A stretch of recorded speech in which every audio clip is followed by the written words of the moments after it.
many cultures, including the culture there in South Africa, it's considered a blessing if it rains on a day like today, a memorial. Lots of blessings this morning. Yes, indeed, because there was a lot of rain, and so it did keep the crowd down, did not have the overflow crowd that they expected. ABC's Byron Pitts is there inside the stadium, and Byron, that did not dampen the spirits of the rain there this morning. Robin, that's right. If you can believe it, it inspired them. The harder it rained, the harder they cheered. In African culture, there is a belief that if it's raining on the day of a person's funeral, it is a sign from God that person lived a blessed life. To a person, every man, woman, and child in this stadium will tell you that South Africa was blessed by the life of Nelson Mandela. Early we were up in the rafters, up in the cheap seats, where the crowd was large and loud. And at one point, the crowd broke out into an American Christian song. There, hundreds sang the song, "Lord, open the floodgates of heaven, let it rain."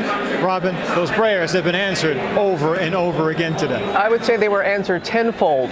And as you said, being up there in the cheap seats like that, just can you share some of the stories, what people were saying, what they were doing, being there? I mean, it's a moment for so many.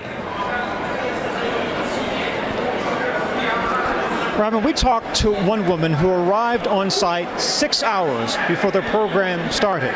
She told me she drove with her children 500 miles to be here today to be a part of this ceremony. She said, Nelson Mandela didn't just change my life, he changed the life of my family for generations. My parents, my grandparents, my great-grandparents were laborers, virtual slaves, she said. I am a college-educated woman. My children will be college-educated. They will live their dreams because Nelson Mandela changed this country. Byron, thank you, and I'm sure there are going to be countless stories that families are going to be sharing like that were there today. And we're going to bring in ABC's Alex Marquardt right now. He's there outside of the stadium, and there was some concern about security. And Alex, you were saying that many times you walked in and out, no metal detector, no really showing signs of security? That's right, Robin. This event is taking place on an unprecedented scale, and while the police say that they've imposed their toughest security rules yet, the security has been incredibly lax in and around the stadium. We've been here all morning, going in and out without any sort of security check, no metal detectors, no pat-downs, no checking of our bags.